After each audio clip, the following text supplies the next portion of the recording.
Good almost afternoon, everyone. We're here to discuss what just transpired at our cabinet meeting. We assembled some of the most significant minds, the thought leaders of our state, to address the headwinds that are heading us our way. We talked about the big ugly bill, the impact on New York, and we still have many unknowns, and we cannot mask the consequences that this will have for our state. First of all, it'll utterly destabilize our health insurance program, cuts of about $13 billion a year between New York State and our overall health care system. 1.5 million New Yorkers will be stripped of health insurance, something that many of us, when we were in Congress, fought for from the Affordable Care Act. It'll be cutting essential funding for hospitals and health care systems, and without a doubt, putting lives at risk. Medicaid is literally the lifeline for 1 in 3 New Yorkers. Cutting this essential health care doesn't keep people from getting sick. It doesn't stop babies from being born. It's simply saying you're on your own, tearing apart the safety net that people in this country have come to rely on throughout their lives. It'll be higher costs for our hospitals, a greater strain on them because people will have to go somewhere. And it doesn't just affect people on Medicaid. I want to be very clear about this. For those who say, well, I'm not on Medicaid, it doesn't affect me, when that hospital, perhaps one of 5 in the North Country, closes, you and your family don't have anywhere to go either. If you have an accident, car accident, need some emergency treatments, they're not there for you either. And so in areas like that, our rural parts of the state, and most of our state is rural, you have to drive great distance to other hospitals if we start closing them down. Now, it's not just our health. That's the first impact, perhaps the most frightening. But also, if we stop feeding people, 3 million people in the state of New York will have their food benefits jeopardized. They rely on this. They're receiving these benefits because they don't have an alternative.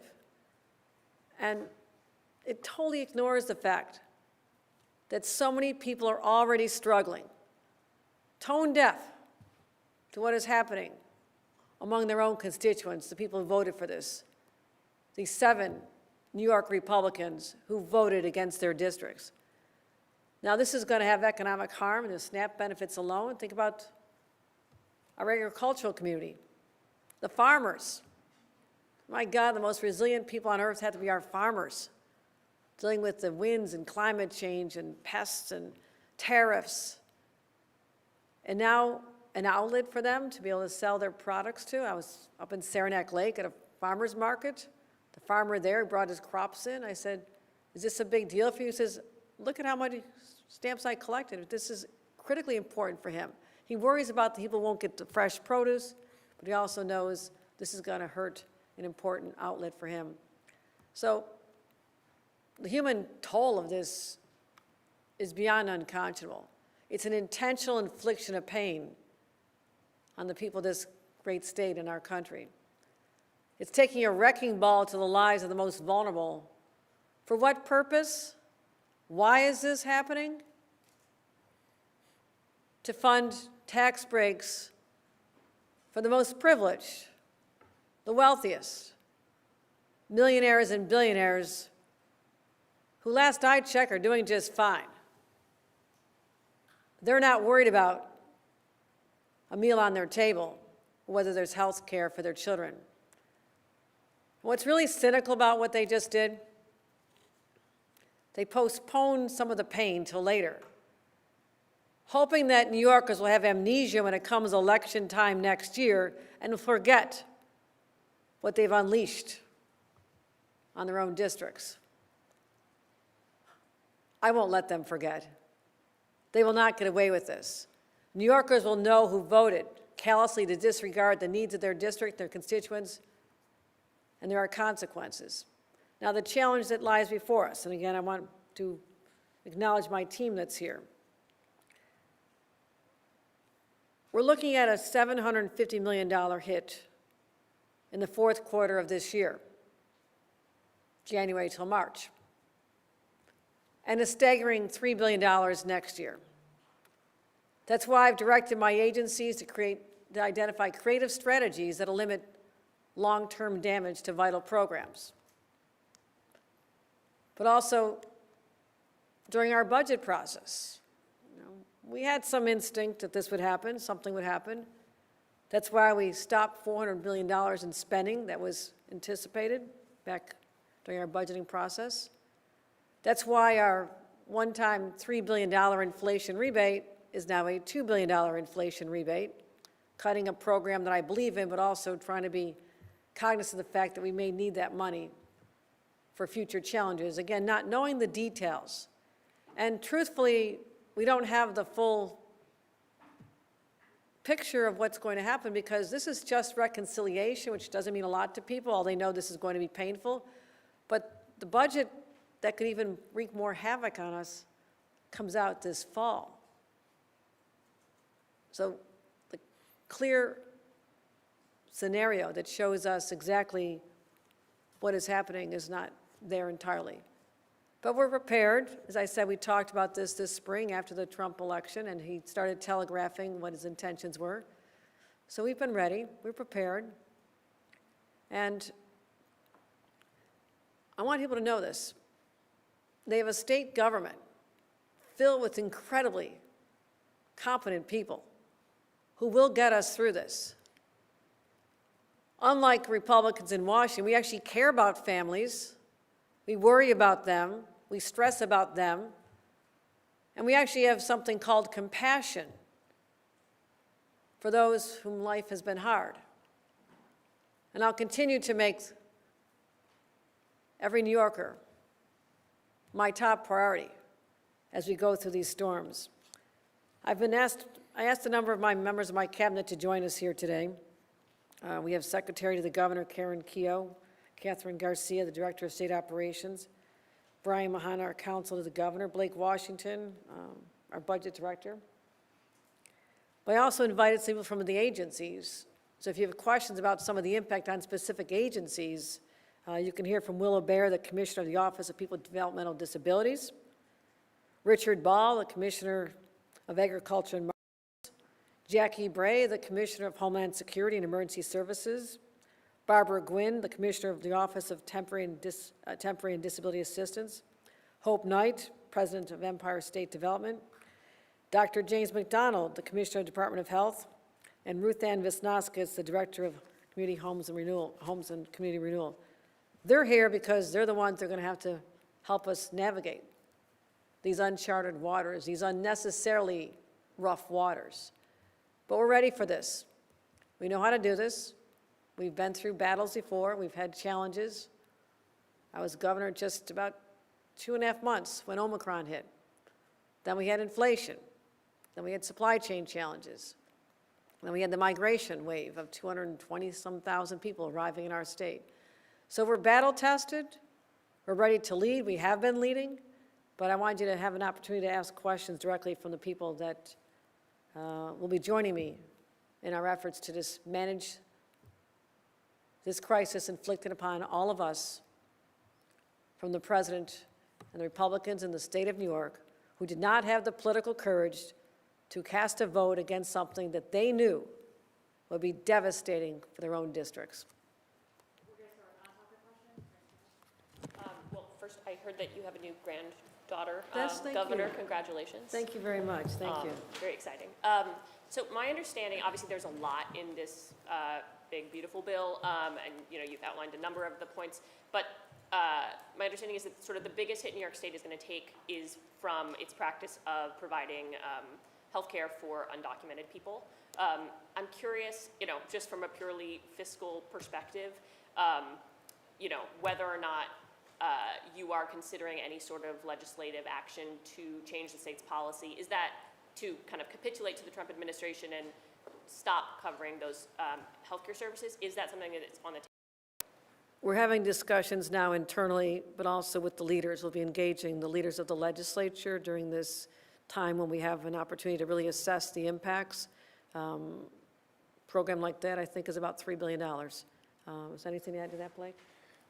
The one thing I'll add, Governor, is that most of the persons we're talking about, the non-citizens that are covered under current law are green card holders and persons that have been here, large case, plus or minus 5 years, and preceding the crisis in many cases of just the last year and a half, 2 years. So. But you are still considering looking at whether the state will continue to cover their health care? If the state were to cover 100% of those persons as they migrate to the general fund only, it would cost $3 billion. So that's the public number we're carrying. Governor, and for Commissioner Ball, I'm actually curious because the bill boosts funding for ICE. Obviously, we've seen deportations ramp up in New York. I'm curious about how that's affecting farms in New York. Are farmers concerned about that, and what is the impact, I guess, on the state overall from those actions? I'll let the commissioner address that, but are farmers concerned?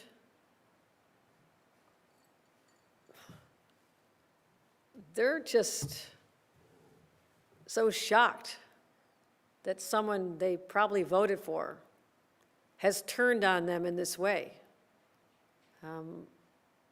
Not just the family in Sackett's Harbor, Tom Homan's hometown that I think I've talked to you about before, where a third grader and her twin brothers in high school and their mother were whisked off to a detention camp. Dad wasn't home because why? At 6 a.m. on a Saturday, he was milking cows. ICE agents burst in the door, blaring their guns with, of course, the masks to cover up their identity. That farm community, that rural community, I will go out on a limb and say that probably Republican community was outraged by those actions. The community rose up. I got involved. The family was returned. But that had a ripple effect throughout the state. Then when I was in the North Country in Saranac Lake a couple weeks ago, I had 400 people in a village hall. Standing room only, people wanted to hear what I had to say about the impacts of tariffs, the health care cuts, the impact of the Canadians not coming over. Therefore, the downtowns are no longer chock full of tourists this time of year. But what got the most attention in that conversation, I let all these individuals speak about what the impacts were being felt. When the farmer got up and talked about, someone from the Farm Bureau talked about the raids on farms and how, first of all, at a human level, these are relationships that have built over years. Same people go back year after year to the farms and provide an indispensable service to us. They also talked about the terror of seeing people unidentified arriving, guns, masks, not sure if this is a legitimate raid or someone masquerading as ICE. So first of all, there's a fear factor. Then the question is, who's milking the cows today? If the workers are rounded up, thrown in vans and taken away to detention centers, who is taking care of the crops? Who's managing the farm? So Commissioner Ball can give you more details, but the fear is palpable across our state, and the sense of betrayal that they're experiencing is very real. Commissioner Ball? Yeah, thank you, Governor. I think the governor articulated the situation pretty well. I think the level of uncertainty on our farms across the state is very, very high. We rely on a workforce. This is not just simply a workforce issue. It's a food security issue. It becomes an animal welfare issue. How do we take care of the animals? How do we supply the food? How do we get the job done? And I really have to say that this has been a failure by the federal government for decades to deal with a workable guest worker program. We want our workers to be legal and have legal status in the United States of America, and it hasn't been dealt with in decades. But the pressure right now on our farms is enormous, and wondering if on the kitchen table in the morning before a farmer heads out, if he's going to be able to get the work done, what's going to happen on his farms.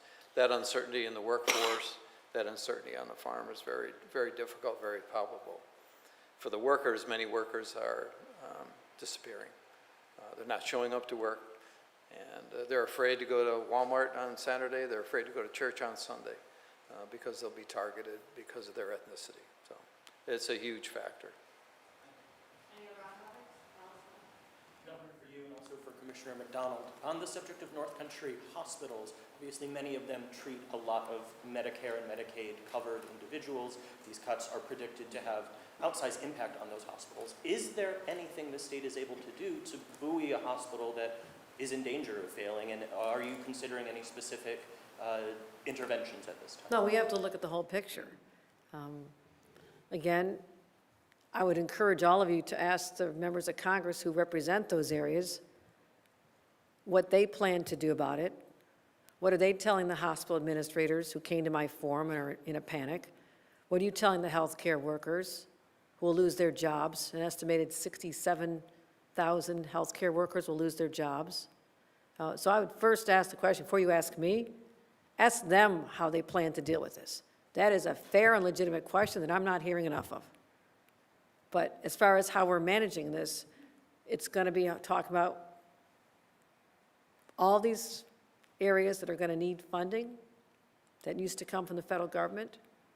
I'll tell you right now, there is not a single state in our nation that can fill that loss of money. We get $93 billion a year directly from the federal government, not including all the money that goes directly to hospitals. As I mentioned, $13.5 billion loss in money. So, Blake, we're talking about the options here, but that has not been determined yet of what we can, other than it is a huge concern of ours.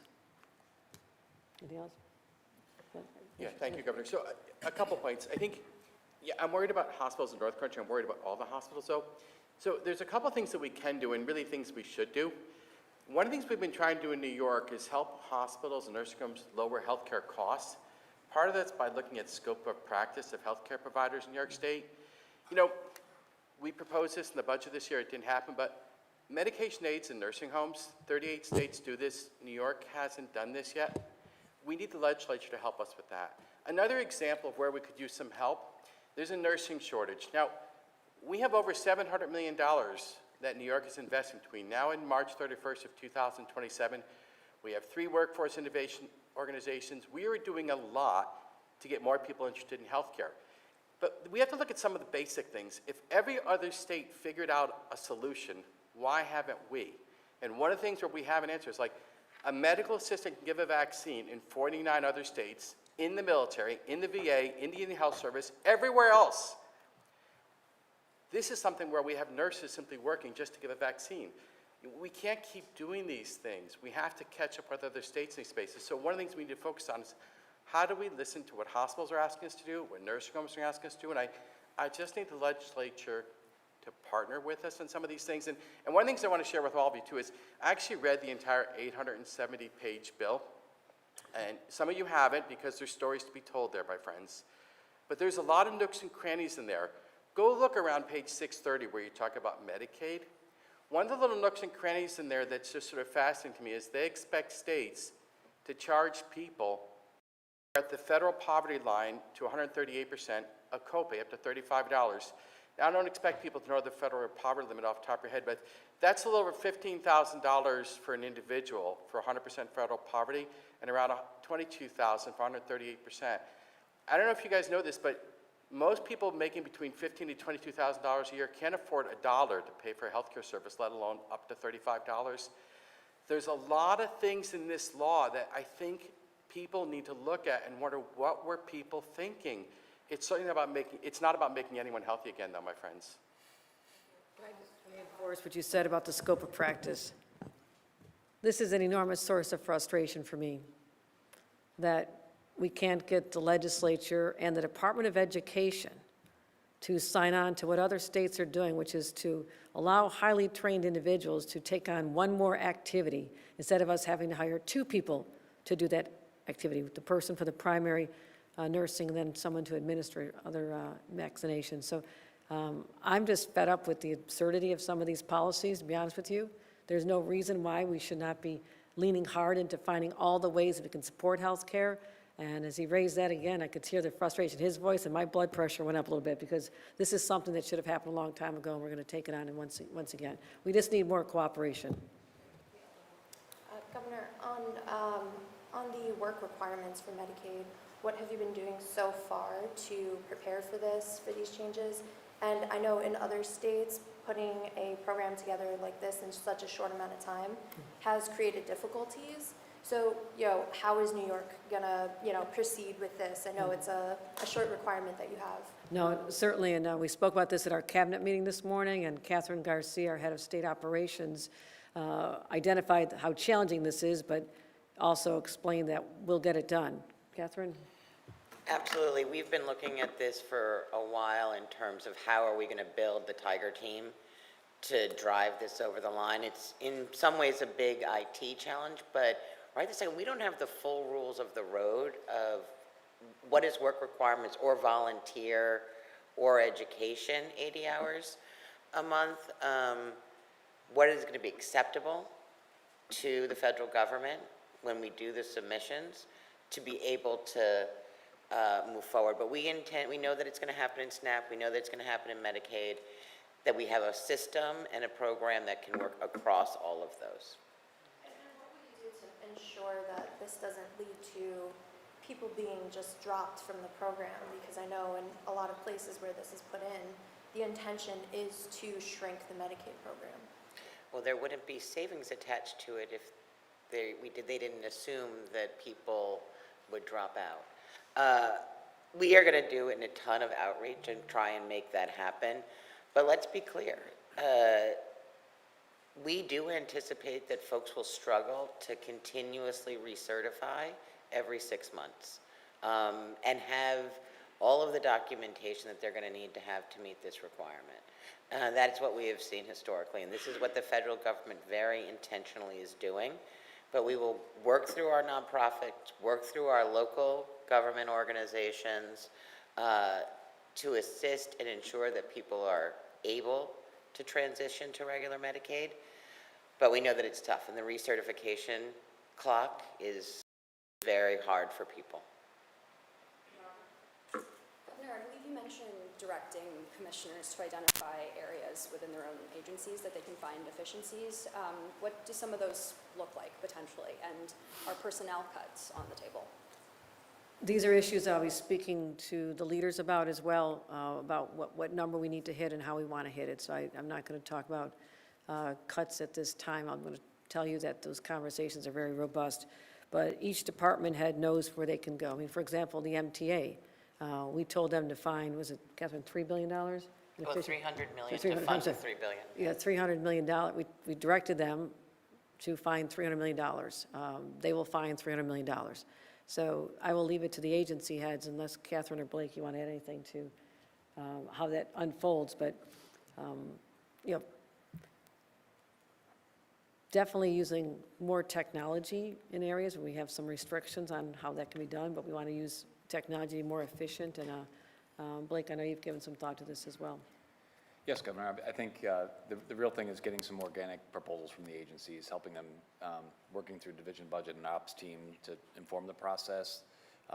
Sometimes agencies, just because they have a very particular mission, become siloed on what they do, but some of the core fundamentals across agencies remain the same. So just encouraging partnership and collaboration, I think, is sort of the low-lying fruit, getting a little bit kicking the tires, scrutinizing incoming expenditures, making sure that the ones that are the highest and best use of state resources, protecting the taxpayer, but also making sure that the high-quality services that we deliver in the state of New York continue to be so. So it's going to be an iterative process, one that we're going to work through in the next handful of months, and certainly through budget development in the fall.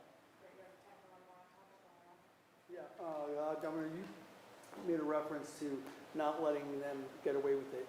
Could you elaborate on that? Are you talking about going on the campaign trail? Like, what do you mean when you're saying? Oh, no, we already are. I'll be in, if Congressman Ryan isn't having to cast votes tomorrow, I'll be in Kingston tomorrow with him, highlighting, spotlighting how devastating this is, let him tell his district about what he is fighting for. But then one of the reasons I was up in other parts of the state, as I've just described, we're taking it on the road because people need to know what we're doing and the incredible contrast between how New York State, our state government, is fighting for people and putting more money back in people's pockets, contrast to what the Republicans have done to them. So no, that's already started. Is that also Western New York, or I know you mentioned Ryan's district, what about I'm Western New being, York I'm, district? it's all on the schedule. Got a very aggressive travel schedule for the next few months. Thank you. All right, thank you. Oh.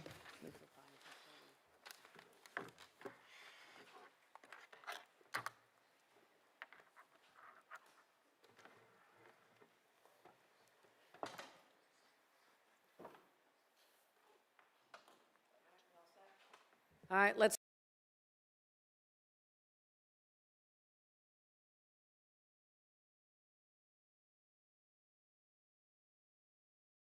What's in them? What are they hiding? What's the cover-up all about? Just want to put out there what I think New Yorkers are having on their minds right now. If you have any answer to those questions, I'd like to hear from all of you. Governor, yesterday on MSNBC, you said you were reassuring business leaders that you would step in if in a potential Mayor Mondani administration, if they went a little too far, let's say. You said, quote, nothing is going to happen in this city without me being aware of it and involved in it. Why should anybody believe that, given the allegations that Tom Donlin has raised in his lawsuit about what has been allowed to fester in City Hall and NYPD? Well, I didn't say I'm going to physically be in departments like the NYPD to make sure things like that don't happen, but I can also point to just less than a year ago, being very involved when there were concerns and allegations and a lot of controversy surrounding the administration associated with a lot of people around him who were leaving. And I was very involved in my behind-the-scenes way to ensure that there was a competent team in place, and there was a lot of turnover during that. So that's just one example where I'm not going to go out and do a press release on it, but I will be making sure that people know that I'm very concerned about the 8.3 million people that I also represent as the governor of the state. They're my constituents as well. And I believe that there can be a path forward that is very collaborative when people understand the balance of power, particularly. So that worked well for the incumbent mayor, who may still be the next mayor. I don't know. I don't have a crystal ball. Who needed assistance with housing, how do you get the city of Yes over the finish line? I put $1 billion in. So I'm just saying there's areas where I'm looking forward to working with whomever the next mayor is to show a different level of collaboration that is probably unprecedented in the state of New York, because there's always historical tension between a governor and a mayor. Sometimes it's worse than others, but you've not seen that with us. I said I was going to chart a new path, govern differently, and so we'll figure it out. And cops on the subways at night, if this is a priority, then why isn't the state going to pony up more money to keep that We are. going? So We are. I that's, think things have been misrepresented. No surprise, but I Catherine, just wanted to read, we haven't spent all of the money yet. they haven't spent the money we gave They them. haven't spent the money that they gave them, and we'll work with going forward. And it was a shared cost. We put our money in. We're not walking away despite erroneous reports and perhaps a disgruntled city hall staffer. I don't know where it comes from. But no, we are committed because we're seeing the results. And not just 1,000 individuals who went in during a time of crisis from the National Guard, but the number of cases, particularly on the overnight, has gone down with our 300 police officers that we're supporting at the state level. So no, those levels of cooperation are going to be ongoing. They're critically important to me. You said that you directed the MTA about $300 million in efficiencies. What kinds of top-line numbers have you given to other agencies, like the Department of Health, for instance, about efficiencies on a dollar line level? And then if you said you aren't going to raise taxes on the rich, what are some other ways that you're considering to raise revenue, given the shortfalls that the state's going to be facing? You want to take the first part, Kathy? So obviously, the funding that we told the MTA to find was to fund their capital plan, so to support their ongoing capital plan. So it's a little different.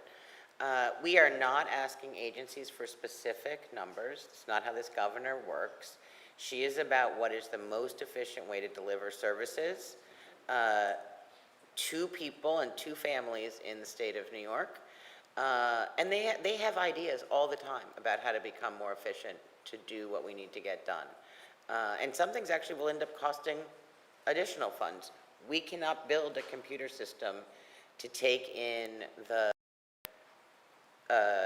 information from Medicaid and SNAP on whether or not they've been working or volunteering without building something. It doesn't magically, they didn't provide us with the computer system they'd like us to use. And so we will have to think about what are we not going to do in the IT world to focus on this to make sure we get it right.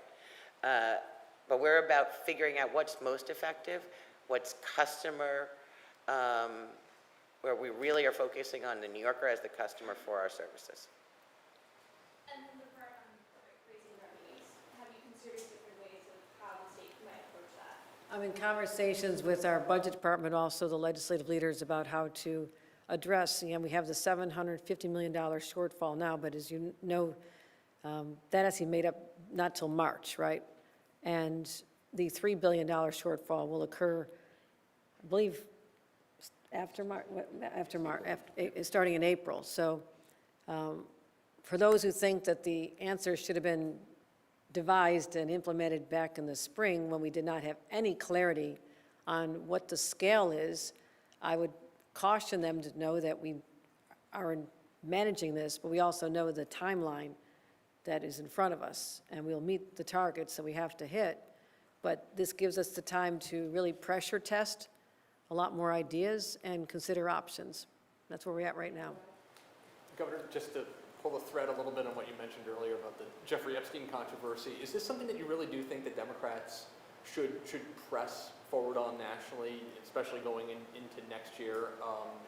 And also just on the mega bill or mega law, whatever we're supposed to call it now, how's your relationship with President Trump after all of these impacts on New York?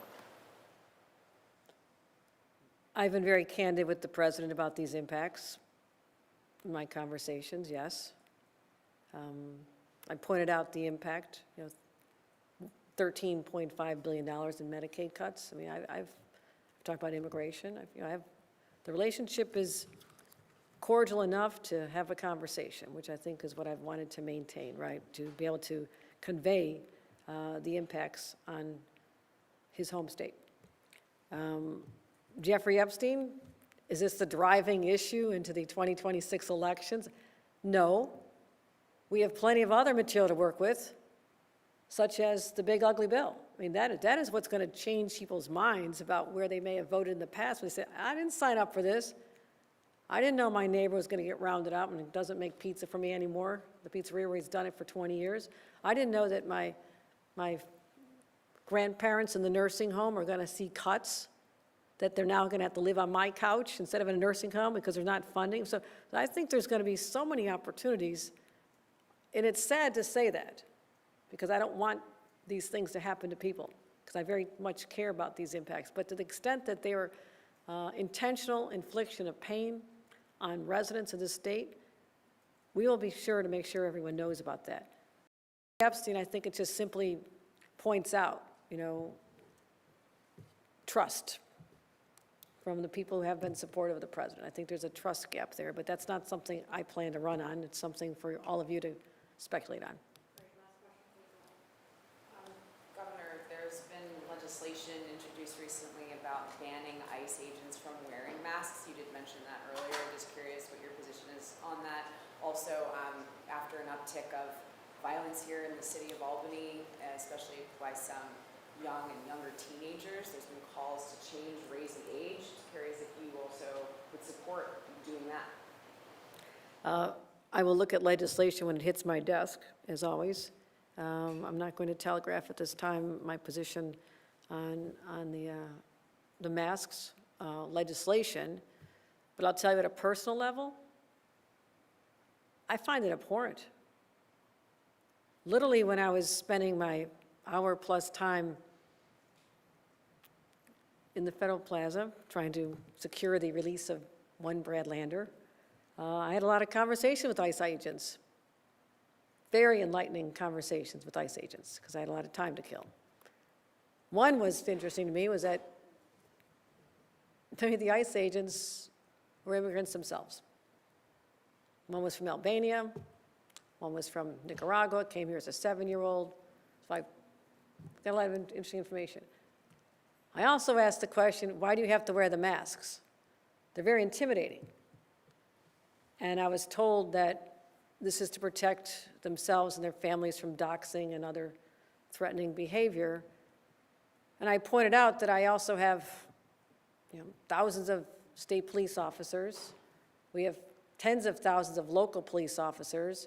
We have about 32,000 members of the NYPD who are often in harm's way themselves, can be recognized by defendants. We had U.S. Marshal protection when my husband was prosecuting terrorists, okay? But you don't create this climate of intimidation by donning a mask, not identifying yourself, and literally terrorizing people, whether they're in Little Brooklyn, where I was the other day, where they had just come through and the streets were empty and people were hiding, or on a farm in the North Country, or people trying to follow the legal process in New York City, literally walking in like sitting ducks, having a piece of paper saying, I'm supposed to show up in the courtroom right now, and while they're in there, their status is lifted and they walk out in the minds of ICE that they're now criminals. So I have a real problem with it. I just need to see what the legislation looks like.